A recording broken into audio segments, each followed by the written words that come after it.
If you know your history, then you will know where you are coming from. And in whatever you do, seek wisdom. Knowledge is power. Inugo maka the book, Hip Hop and Igbo Culture, authored by Martin Ifeanyichukwu Ekezie Ezanumba the First. Metal of There is a great insight in hip hop and Igbo culture. You can get this book or pick it up at a bookshop in St. Teresa's Catholic Church, Omonya, or pick it up at Josephine Bookshop, Book to the Nation, 8 Uguta Road, opposite DMGS Onisha.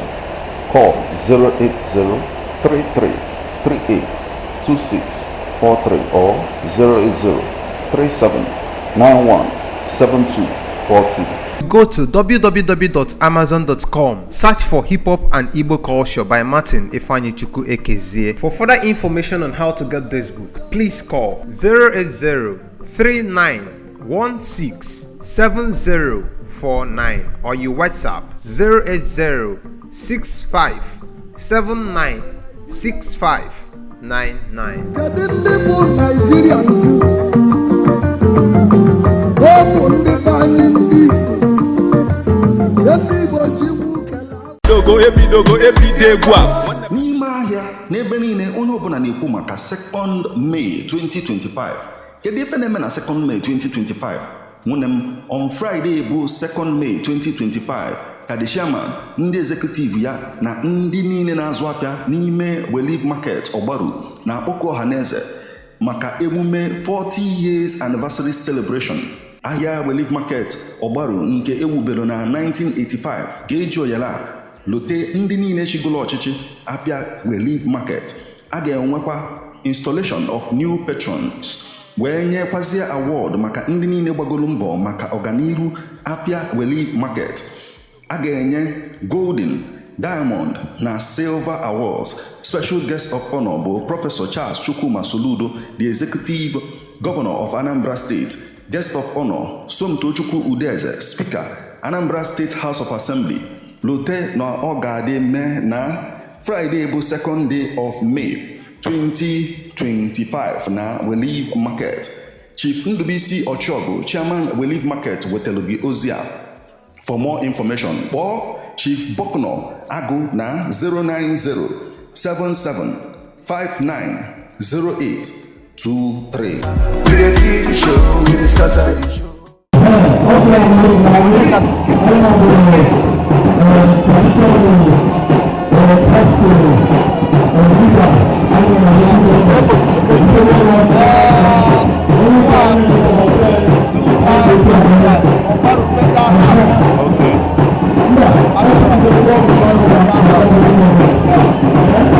So, why are you here, sir? Why are you here? Yes, I'm here to investigate with the government. I'm waiting for what is in the land. Okay. Also, with someone who, you know,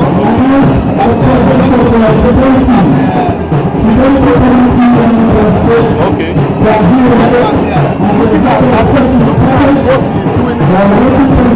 How do you describe it?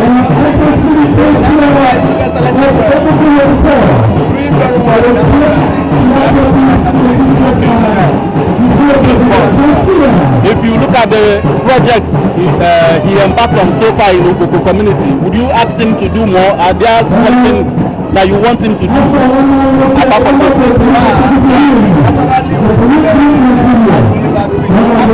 Yeah.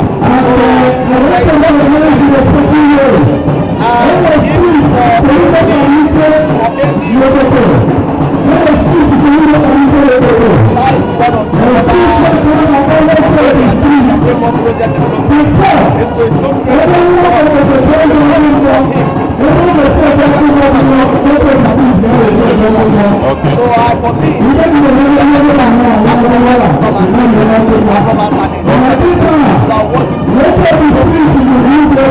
which area would you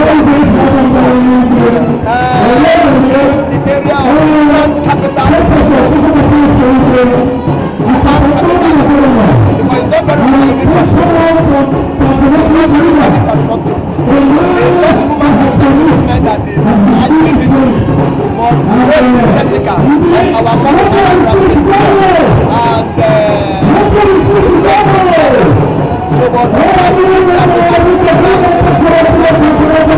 just like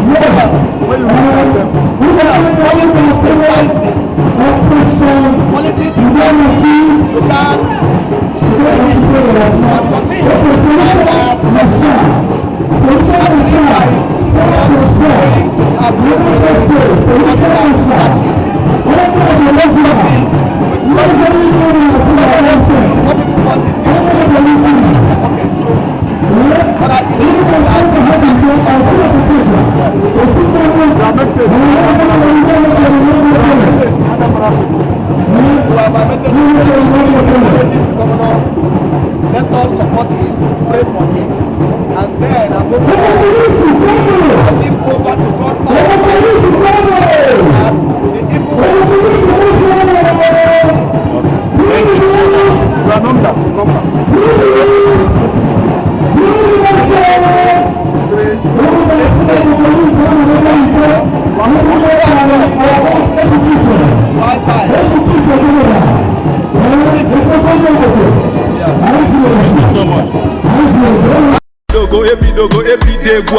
n'ime ahịa n'ebe niile onye ọbụla na-ekwu maka 2nd May 2025. Kedu ife na-eme na 2nd May 2025? Nwunye m, on Friday bụ 2nd May 2025 ka the chairman, ndị executive ya na ndị niile na-azụ afịa n'ime Relief Market Ogbaru na akpọkọ ọhaneze maka emume 40 years anniversary celebration. Ahịa Relief Market Ogbaru nke ewubere na 1985 ka eji oyala lote ndị niile chigolo ọchịchị apịa Relief Market. A ga-enwekwa installation of new patrons wee nyekwazie award maka ndị niile gbagoro mbọ maka ọganihu afịa Relief Market. A ga-enye golden, diamond na silver awards. Special guest of honor bụ Professor Charles Chukwuma Soludo, the executive governor of Anambra State. Guest of honor Somtochukwu Udeze, Speaker, Anambra State House of Assembly. Lote na ọ ga-adị mee na Friday bụ 2nd day of May 2025 na Relief Market. Chief Ndubisi Ochogu, Chairman Relief Market, wetelu gị ozi a. For more information, kpọọ Chief Bokno Agụ na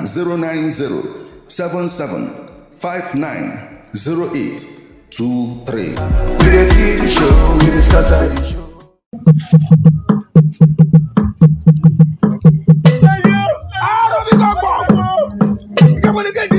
The entire people of Eze Onya Kingdom Omo in Ayamelum local government area of Anambra State announced the annual festival of their powerful deities, Nkapo Eze Enu Ibago Festival. It is happening on Saturday, 19th of April to Saturday, 26th of April 2025. They call on the general public to come and witness the work of these deities. Nkapo Eze Enu Ibago, signed Achebe Nnagwo, the oldest man in Eze Onya, Obalim Mbechi, the chief priest.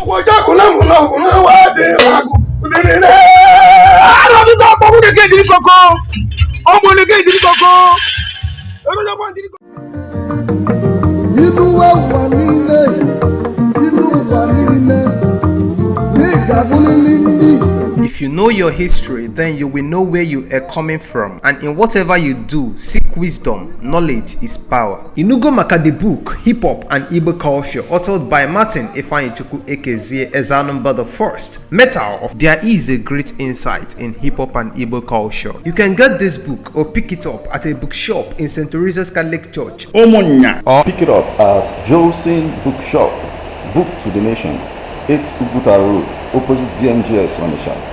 Call 08033382643 or